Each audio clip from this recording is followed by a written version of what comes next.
जन उत्तराखंड में आप सभी का स्वागत है। मैं हूं प्रभात। बुलेटिन में सबसे पहले नजर हेडलाइंस पर।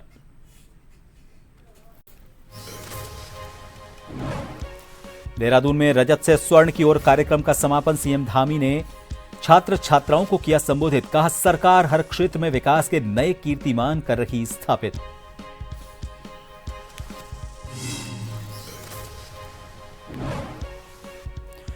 खाद्य मंत्री रेखा आर्य ने राशन डीलरों को वितरित की ई मशीनें। कहा, कार्ड धारकों को पूरा राशन में से मिले, इसलिए की गई व्यवस्था। विभाग के आला अधिकारी रहे मौजूद। उत्तराखंड में 30 अप्रैल से चारधाम यात्रा। 30 अप्रैल को गंगोत्री, यमुनोत्री और 2 मई को केदारनाथ और 4 मई को बद्रीनाथ के खुलेंगे कपाट। कमर्शियल वाहनों के लिए ग्रीन कार्ड।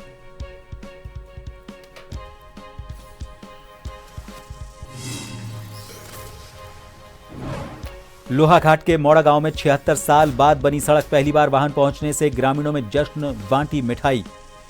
विधायक का जताया आभार।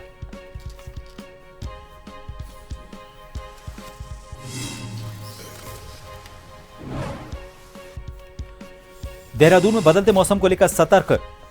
डेंगू और मलेरिया से लड़ने के लिए स्वास्थ्य विभाग अलर्ट मोड पर। 15 अप्रैल तक तैयारियों के आदेश।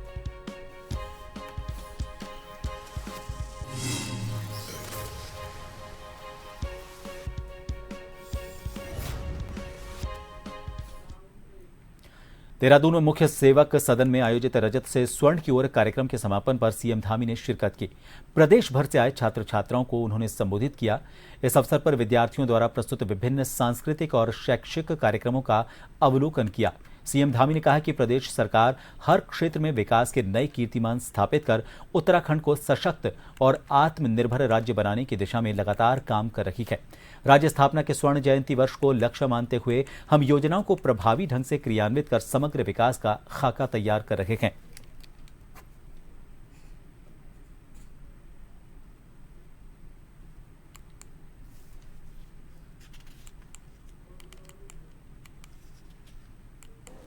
हिल यात्रा के माध्यम से प्रदेश के युवाओं को विशेष रूप से स्कूल के हमारे छात्र छात्राओं के साथ, विद्यार्थियों के साथ ज्ञान और संवाद की श्रृंखला से जोड़कर राष्ट्र और राज्य के भविष्य निर्माण में सक्रिय भागीदारी निभाने के लिए प्रेरित कर रहा है। इस अभिनव प्रयास के लिए मैं ओहो रेडियो, श्री काव्य जी, उनकी पूरी टीम को बहुत साधुवाद देता हूं। मुझे बताया गया है कि ओहो रेडियो ने इस वर्ष अपनी हिल यात्रा को राज्य के रजत जयंती वर्ष को समर्पित करते हुए इसकी थीम रजत से स्वर्ण की ओर रखी है। उत्तराखंड के मुख्यमंत्री पुष्कर सिंह धामी आज अपने 1 दिवसीय दौरे पर हरिद्वार पहुंचे। भेल हेलीपैड पर भाजपा विधायक और कार्यकर्ताओं ने सीएम धामी का भव्य स्वागत किया। इसके बाद मुख्यमंत्री ने सरस्वती विद्या मंदिर इंटर कॉलेज में प्रतिभा सम्मान समारोह में हिस्सा लिया। मुख्यमंत्री पुष्कर सिंह धामी ने चारधाम यात्रा की तैयारी को लेकर कहा कि चारधाम यात्रा की तैयारी अंतिम चरण में है। सभी अधिकारियों की जिम्मेदारी सुनिश्चित की गई है। 2 दिन पहले चारधाम यात्रा की तैयारी की समीक्षा बैठक की गई। सरकार की प्राथमिकता है कि चारधाम यात्रियों को किसी तरह की असुविधा न हो और यात्रा उनके लिए सरल और सुगम हो। साथ ही उन्होंने कहा कि सभी स्टेक होल्डर्स के साथ समन्वय में बनाकर चारधाम यात्रा को सफल बनाने के लिए सरकार लगातार काम कर रही है।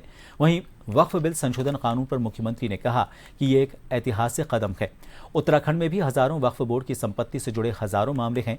अब ये सभी संपत्तियां सरकार के नियंत्रण में आएंगी और जनहित के कामों के लिए इनका इस्तेमाल हो सकेगा।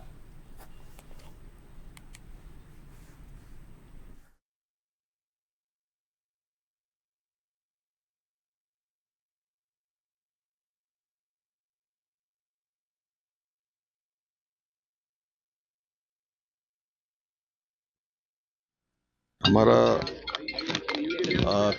विद्या मंदिर अनेकों वर्षों से आज पूरे देश के अंदर काम कर रहा है और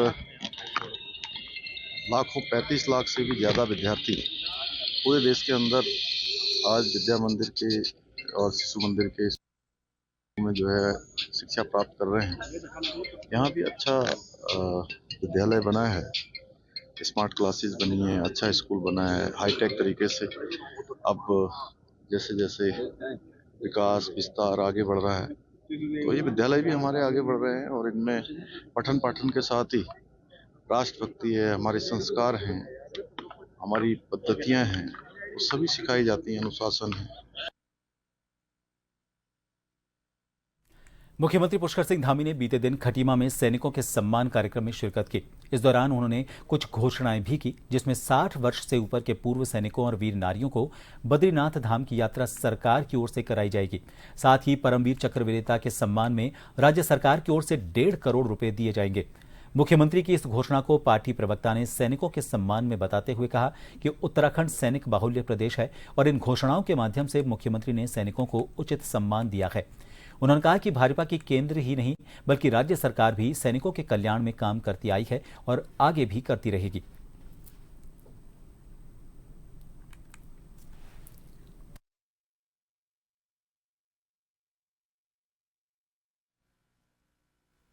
देखिए, सैनिकों के सम्मान में जितने कार्य हमारी भारतीय जनता पार्टी करती चली आ रही, वह यह दर्शाता है कि सैनिकों के लिए हम कितना ज़्यादा कार्य करने की कोशिश करते हैं, क्योंकि ये वही सैनिक हैं जो कि हमारे देश की रक्षा करते हैं। इसीलिए हमारे यशस्वी प्रधानमंत्री नरेंद्र मोदी जी ने परेड ग्राउंड में, क्योंकि उत्तराखंड सैनिक बाहुल्य राज्य के नाम से जाना जाता है, तो यहाँ पे 5वां धाम भी कहा गया था हमारे प्रधानमंत्री नरेंद्र मोदी जी द्वारा। उसी क्रम में हमारे मुख्यमंत्री श्री पुष्कर सिंह धामी जी ने कल अनेकों योजनाएं दी है हमारे सैनिकों के लिए, जिसमें से जो परमवीर चक्र विजेता हमारे रहेंगे उनको 50 लाख रुपए से बढ़ाकर मुआवजा 1.5 करोड़ रुपए किया गया, जो कि सराहनीय। और द्रोण दीदी योजना का भी शुभारंभ किया गया हमारे मुख्यमंत्री जी द्वारा।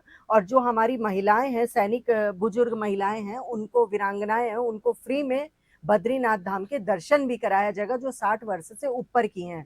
तो ये सभी योजनाएं यह दर्शाती हैं कि हमारे मुख्यमंत्री श्री पुष्कर सिंह धामी जी के लिए हमारे सैनिकों का सम्मान प्रथम दृष्टया हमेशा से चलता चला है और चलता रहेगा। तो कहा जा सकता है कि सैनिकों के सम्मान में माननीय पुष्कर सिंह धामी जी मैदान। मंगलौर के एसएमआई गोदाम पहुंचकर कैबिनेट मंत्री रेखा आर्य ने नारसन क्षेत्र के राशन डीलरों को ई-मशीनें वितरित की। इस मौके पर खाद्य आपूर्ति विभाग के अधिकारियों सहित कई भाजपा के नेता भी शामिल रहे। कैबिनेट मंत्री ने कहा कि सभी राशन डीलरों को पूरा राशन मिले, इसकी व्यवस्था जल्द ही की जा रही है। साथ ही राशन डीलरों के हित में जल्द ही कई कदम उठाए जाएंगे और सभी राशन कार्ड धारकों को पूरा राशन मिले, उसके लिए ही इन मशीनों का वितरण किया गया है।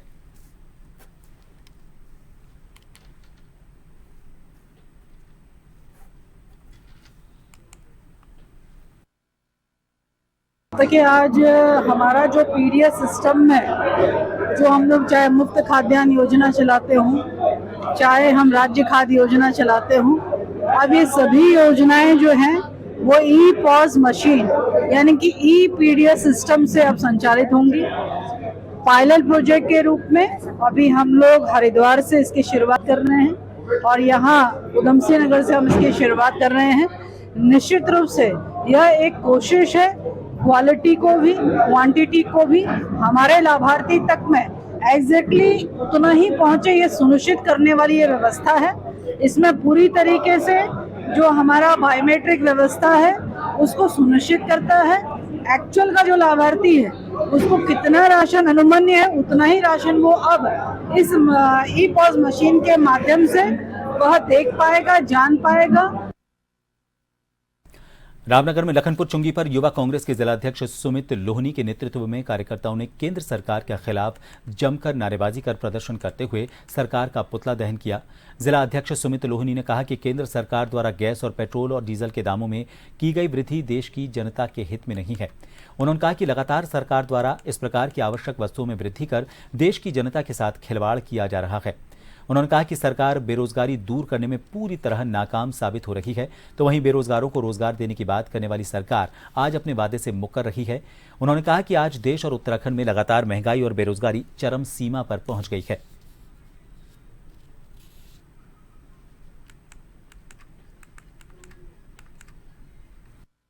देखिए, भारत सरकार ने अभी कुछ दिन पूर्व में गैस के दामों में बढ़ोतरी करी और पेट्रोल के दामों में बढ़ोतरी करी, जिसका हमने युवा कांग्रेस के सभी साथियों ने मिलकर पुरजोर विरोध करा है। और आज लखनपुर चुंगी में भारत सरकार का, भाजपा सरकार का पुतला दहन किया है और सरकार से मांग करी है कि यदि सरकार रोजगार नहीं दे सकती है तो कम से कम महंगाई तो ना दे।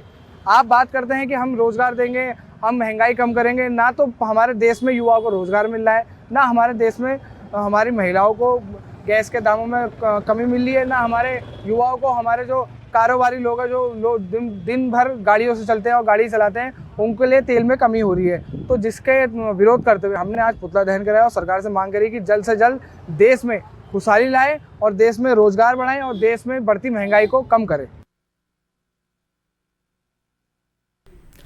मूसलाधार बारिश से थराली और आसपास के क्षेत्रों में काफी नुकसान देखने को मिला था।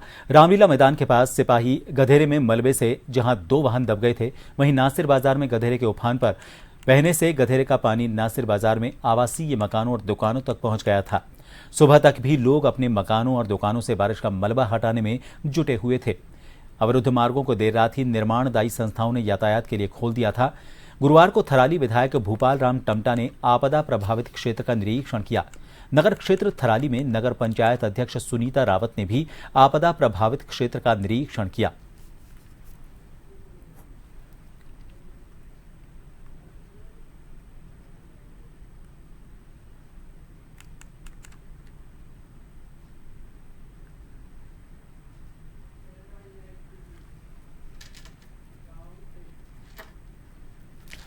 गुजरात के अहमदाबाद में हुए कांग्रेस के अधिवेशन में सोनिया गांधी हिंदुस्तान और राहुल गांधी हिंदुस्तान जिंदाबाद के नारे लगे, जिसका वीडियो सोशल मीडिया पर वायरल हो रहा है। इस वीडियो को लेकर भाजपा ने कांग्रेस पर वार किया। भाजपा मीडिया प्रभारी मनवीर चौहान ने कहा कि कांग्रेस परिवारवाद और एक ही परिवार की पार्टी है। ये नारे आज नहीं बल्कि इंदिरा गांधी के समय से लगाते आ रहे हैं। मनवीर चौहान ने कहा कि कांग्रेस के लिए पार्टी पहले है और देश बाद में है, इसलिए कांग्रेस परंपरा को आगे बढ़ा रही है।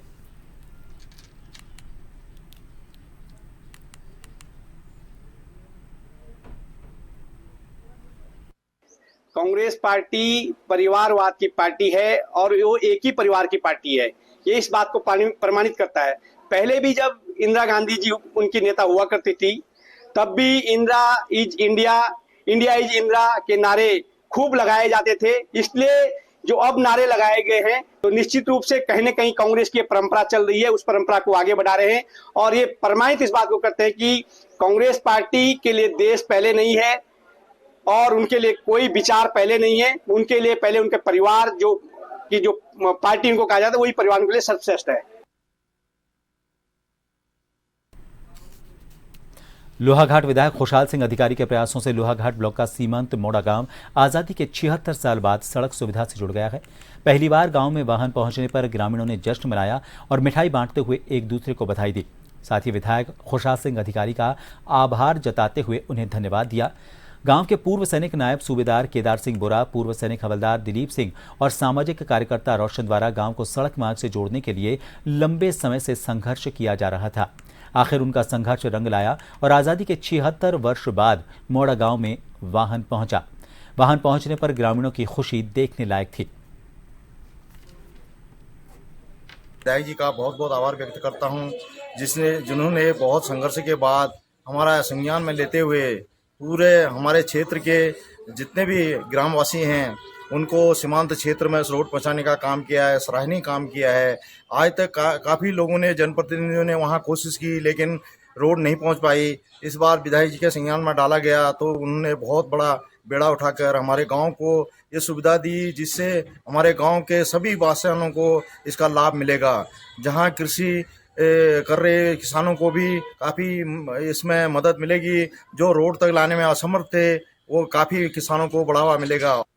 काशीपुर में चल रहा चैत्री मेला की अगर हम बात करें तो इसमें टेंडर प्रक्रिया के बाद ठेकेदारों की मनमानी के चलते प्रभावित होने से चर्चाओं में है। पूरे मेले में सभी दुकानदारों के साथ ढोलक का बाजार भी प्रभावित हुआ है। चैती मेले में जहां पहले 25 से 26 ढोलक व्यापारी पहुंचते थे तो वहीं इस बार उनकी संख्या घटकर महज 6 रह गई है। बता दें, काशीपुर में लगने वाला कुमाऊं का सुप्रसिद्ध चैती मेला इस बार 30 मार्च से शुरू हुआ, जो 27 अप्रैल तक चलेगा। चैती मेले में पिछले वर्षों से ढोलक बाजार लगता चला है। पूर्व में यहां मेले में आने वाले श्रद्धालुओं की बात करें तो वो श्रद्धालु मेला घूमते थे और वहीं पड़ोसी राज्य उत्तर प्रदेश के जिला अमरोहा से ढोलक के व्यापार करने वाले व्यापारी भी यहां मेला करने के लिए आते थे। मेले में आने वाले श्रद्धालु मेले से ढोलक खरीद कर ले जाते थे। पिछले कुछ वर्षों से चैती मेले का सरकारीकरण होने के बाद साल दर साल बढ़ती महंगाई ने ढोलक व्यवसाय की कमर तोड़कर रख दी है।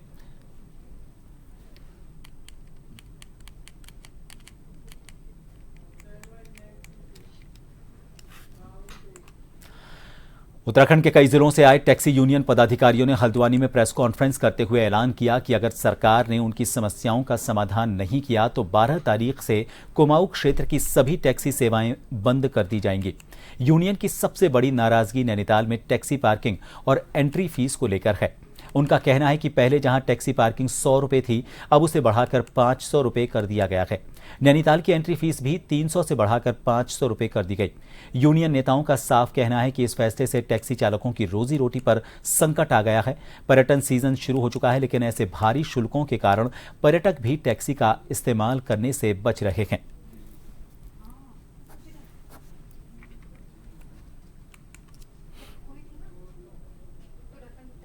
कुमाऊं महासंघ आज यहाँ पर एकत्रित हुआ है। ये हो रहा है जो टैक्सी वालों पर उत्पीड़न, कई बार से टैक्सी वाले शासन प्रशासन का उत्पीड़न झेलते हुए, मतलब पहले क्या हुआ, कैरियर पे निजी ग्लैंडर चला दिए गए रोक के, हमारी निजी प्रॉपर्टी पे, हमारी टैक्सियों पे ग्लैंडरों से हमारी छतें काट दी गई। तब हम चुप हो गए, चलो शासन प्रशासन ने समझाया, जो हो गया, तब हम रुक गए। उसके बाद फिटनेस को निजी हाथों में दे दिया गया, बिल्कुल लूट मचा दी गई। 15-15 हज़ार रुपये एक टैक्सी वाले से लूटे गए। उसमें हमने लड़ाई लड़ी, फिर उसे आरटीओ ऑफिस में दोबारा जैसे पहले के भांति कराने के लिए लड़ाई लड़ी, फिर वो कराया, फिर उसे 1 साल बाद फिर निजी हाथों पे दे दिया गया। फिर उसकी लड़ाई करके थोड़ी उस पर भी रोकथाम, अभी भी 6200 रुपये फिटनेस पे लगते हैं। एक टैक्सी चालक ड्राइवर एक गाड़ी से कितना कमाता है, दिन भर में उसके 1000 रुपये कमाने मुश्किल होते हैं। अब रही बात नैनीताल पे, जो नैनीताल पे उत्पीड़न हो रहा है, 1000 रुपये गाड़ी टीवी नंबरों से अंदर एंट्री के लिए जा रहे हैं। अब वो बेचारा कहाँ से, टैक्सी वाला अगर 1000 रुपये देगा, वो क्या बचाएगा, क्या कमाएगा। नैनीताल शहर के अंदर जो माननीय न्यायालय द्वारा एक आदेश दिया गया था शासन को कि आप लोग एक एसओपी जारी करें कि इसमें हम शहर के अंदर जो स्थानीय वाहन हैं इनको कैसे चलाएं, उत्तराखंड के जो वाहन हैं इनको कैसे चलाया जाए। 11 सितंबर 2023 से आज ये 2025 अप्रैल हो गया है, शासन ने आज तक इन लोगों को कोई एसओपी जारी नहीं करी कि हम इन वाहनों को कैसे चलाएं। नहीं तो माननीय न्यायालय ने तो इन लोगों से कहा ही था ना कि आप लोग इन टैक्सियों को चलवाइए करके, लेकिन ये लोग अपनी दशा और दिशा खुद निर्धारित नहीं कर पाए हैं, उल्टा उत्पीड़न अब हम लोगों का कर रहे हैं। नैनीताल शहर के अंदर हमारा कोई भी टैक्सी वाहन जा रहा है तो वो या तो उत्पीड़न का शिकार हो रहा है। उत्पीड़न का शिकार भी इसलिए हो रहा है टीवी नंबर की गाड़ियाँ, क्योंकि शासन ने ही खुली छूट दे रखी है ना सभी को, चेकिंग करने वालों को। जो टैक्सी से जितने भी संचालक हैं टैक्सी के, आज शासन प्रशासन ने हमें इस स्थिति पर खड़ा कर दिया है। नैनीताल की पूरी छवि खराब हो रही है। मैं बोलूँगा जो नैनीताल आप देख रहे हैं 2-3 दिन से, ये माहौल नैनीताल के अंदर भय का बना दिया है कि टूरिस्ट जो है नैनीताल की ओर ना आके मनाली शिमला की ओर कर रहा है, जिससे हमारा बिजनेस सीधे सीधे जो है मैं बोलूँगा कि बर्बाद हो रहा है। प्रशासन से मेरा अनुरोध है इस हमारे व्यवसाय को संभालने में जो क्षेत्रीय हमारे प्रतिनिधि हैं, चाहे विधायक हैं, सांसद जी हैं, मैं उनसे अनुरोध कर रहा हूँ कि हमारा जो व्यवसाय है, आज आप देखिए नैनीताल में जो स्थिति बनी है, कैसे हम लोग अपना व्यवसाय चलाएंगे। हमारे पास कोई 4 धाम तो है नहीं, गंगोत्री यमुनोत्री है नहीं, एक छोटा सा शहर है नैनीताल है।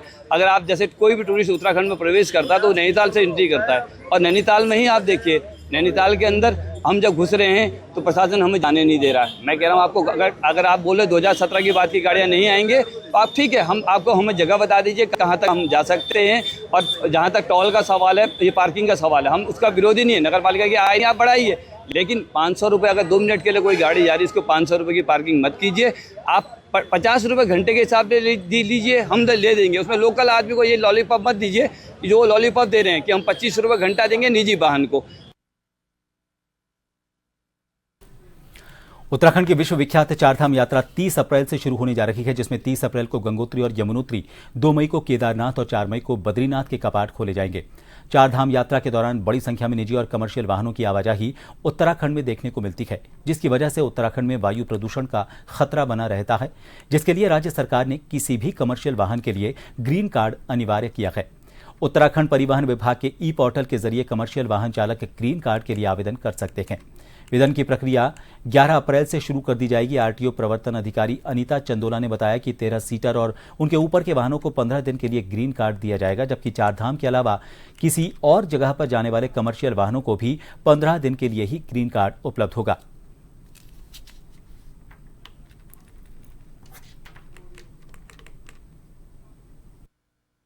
चारधाम यात्रा के लिए जो शुरुआत है वो रजिस्ट्रेशन तो 28 से हो रहे हैं पर्यटन के पोर्टल पर। 28 अप्रैल से सभी गाड़ियों के लिए जो कि कॉमर्शियल पैसेंजर व्हीकल हैं, चाहे वो उत्तराखंड राज्य से हों या फिर अन्य राज्यों के, तो चारधाम यात्रा पर जाने के लिए उनके लिए ग्रीन कार्ड बनाना अनिवार्य होता है। और ये एक ऑनलाइन पोर्टल के थ्रू जो कि परिवहन विभाग ने डेवलप किया हुआ है और 2021 से इसको हमने लाइव किया है। तो ऑनलाइन पोर्टल के थ्रू और ऑनलाइन मीडियम से ही ग्रीन कार्ड हम इशू करेंगे इस बार भी। और ये पोर्टल आम जनता के लिए 11 अप्रैल से खोल दिया जाएगा। इन सभी खबरों के साथ फिलहाल के लिए जन उत्तराखंड में इतना ही। नमस्कार।